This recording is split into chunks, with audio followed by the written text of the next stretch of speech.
Assalamualaikum warahmatullahi wabarakatuh. Alhamdulillah wa syukrulillah wa salatan wa salaman ala rasulillah. Asyhadu an la ilaha illallah, asyhadu anna Muhammadar Rasulullah. Allahumma salli ala Muhammad wa ala alihi wa ashabihi ajma'in. Allahumma arhamna wa ahlana bil Qur'an.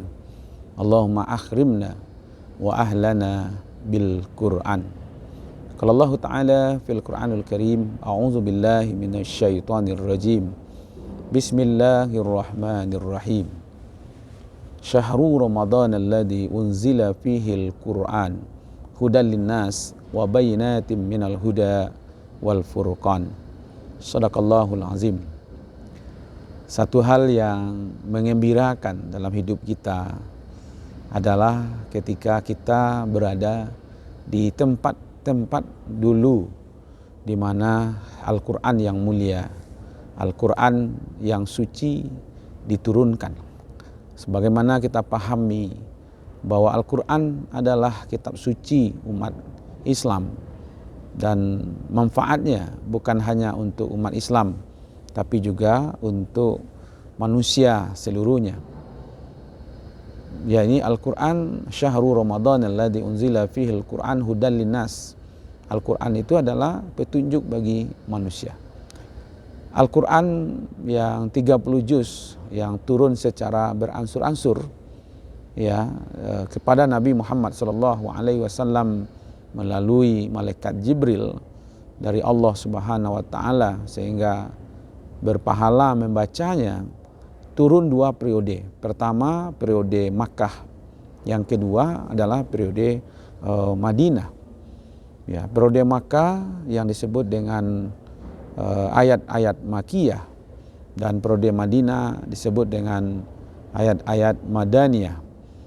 Nah, sahabat YouTube Solsafat Channel yang bisa menyaksikan kajian ini, saya sekarang berada di Masjid Nabawi, yaitu di kota Madinah. Salah satu tempat turunnya Al-Quran yang mulia ini.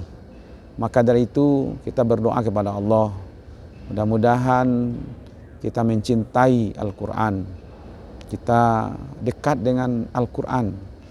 Dalam keseharian kita tidak pernah berpisah dengan Al-Quran. Tanpa Al-Quran dalam hidup ini, maka dia akan jadi gelap. Tanpa Al-Quran kita tidak jelas, tidak akan, keselamatan kita tidak dijamin dunia dan akhirat. Maka itu dengan Al-Quran inilah kita insya Allah mendapat hidayah dari Allah, mendapat petunjuk dari Allah, karena mutiara itu ada dalam Al-Quran. Maka dari itu mari kita dalam hidup ini sediakanlah waktu untuk berinteraksi dengan Al-Quran. Sediakanlah waktu untuk mengenal Al-Quran. Sediakanlah waktu untuk kita bersama Al-Quran. Kadang-kadang kita bersama orang bisa berlama-lama, bersama teman bisa berlama-lama, bersama HP bisa berlama-lama, melihat WhatsApp bisa berlama-lama. Tetapi kadang-kadang kita tidak punya waktu untuk bersama Al-Quran. Nah, yang paling menyenangkan bagi kita hari ini, saya berada di salah satu tempat Al-Quran diturunkan, yakni di kota Madinah. Pencinta kajian di YouTube Solsafat Channel, saya doakan semuanya, semoga suatu saat nanti Allah Subhanahu wa taala memberi kesempatan kepada kita untuk hadir di kota Madinah, di kota Nabi ini, dan bisa menikmati bagaimana sholat di Masjid Nabawi, bagaimana kenikmatan membaca Al-Quran di Masjid Nabawi, seperti yang lihat di belakang saya ini.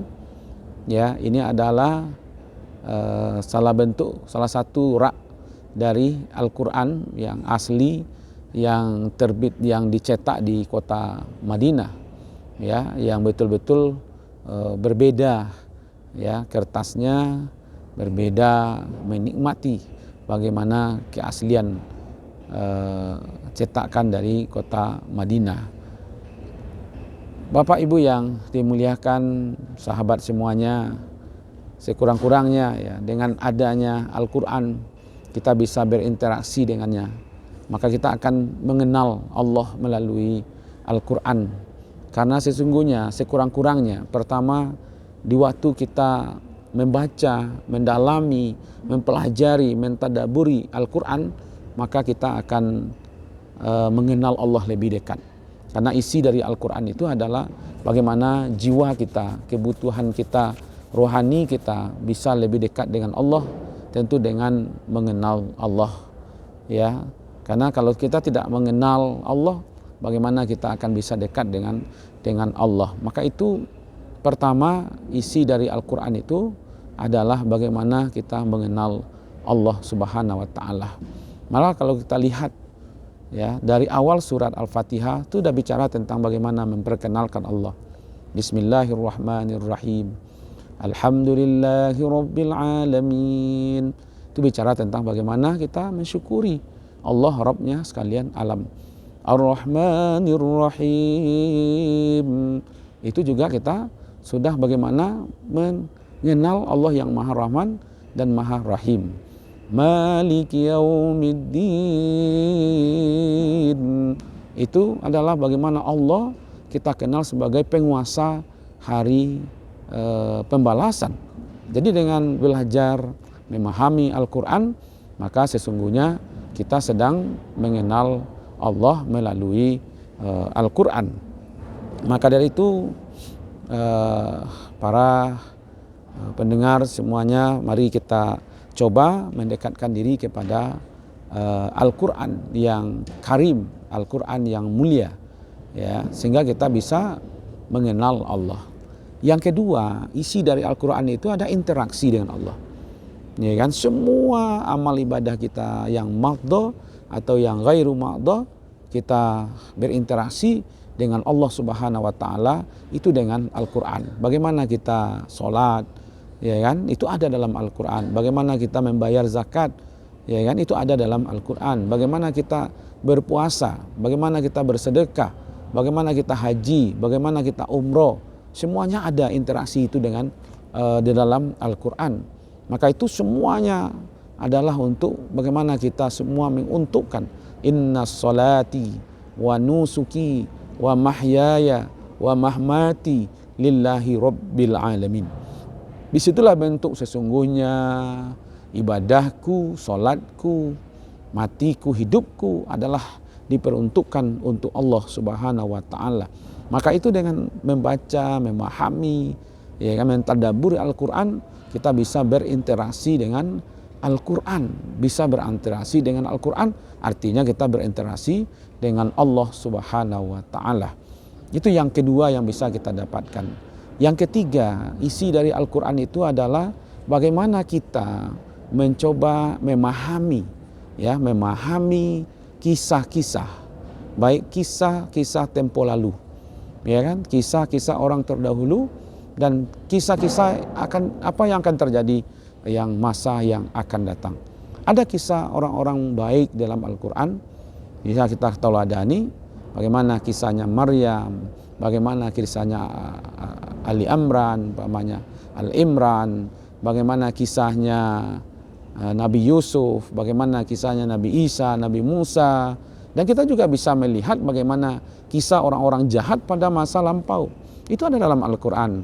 Bagaimana kisahnya Fir'aun, umpamanya, bagaimana ditenggelamkan, bagaimana kisahnya Haman, bagaimana kisahnya Qarun, bagaimana kisahnya Namrud, ya kan, semuanya ada dalam Al-Quran, ya kan. Dan bagaimana juga kisah-kisah anak-anak muda yang mempertahankan imannya lalu Allah selamatkan, itu ada dalam Al-Quran. Artinya dengan membaca Al-Quran, memahami Al-Quran, kita bisa paham, ya kan, bagaimana kisah kesudahan orang-orang yang dekat dengan Allah diselamatkan oleh Allah. Nabi Yunus diselamatkan oleh Allah, Nabi Musa diselamatkan oleh Allah.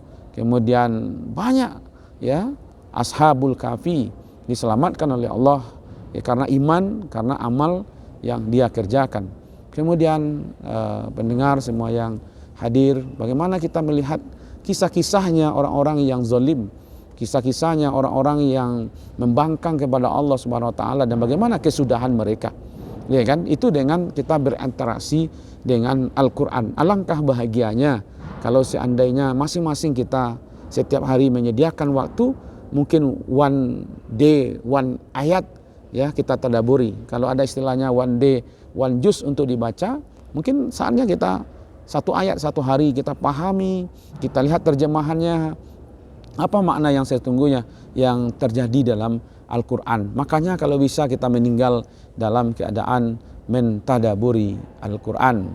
Ya, pendengar yang dimuliakan, satu kenikmatan dalam hidup kita adalah bukan hanya di dunia saja, nanti level kita tergantung bagaimana kita bersama Al-Quran. Dan satu hal yang membahagiakan, dan itu pula yang ingin saya sampaikan kepada kita semua, dan kita berdoa kepada Allah, mudah-mudahan anak cucu kita diberi kesempatan oleh Allah untuk datang ke tempat-tempat di mana dulu Al-Quran diturunkan, baik di kota Makkah ataupun di kota Madinah. Selamat menikmati bagaimana Al-Quran ya ada di tangan kita, kita tadaburi, kita baca, kita pahami, sehingga semakin hari kita semakin dekat dengan Al-Quran yang membawa kita dekat dengan Allah Subhanahu wa ta'ala. Mohon maaf, wabillahi taufiq wal hidayah. Nasrum minallah wa fathun qarib wa basyiril mu'minin. Wassalamualaikum warahmatullahi wabarakatuh.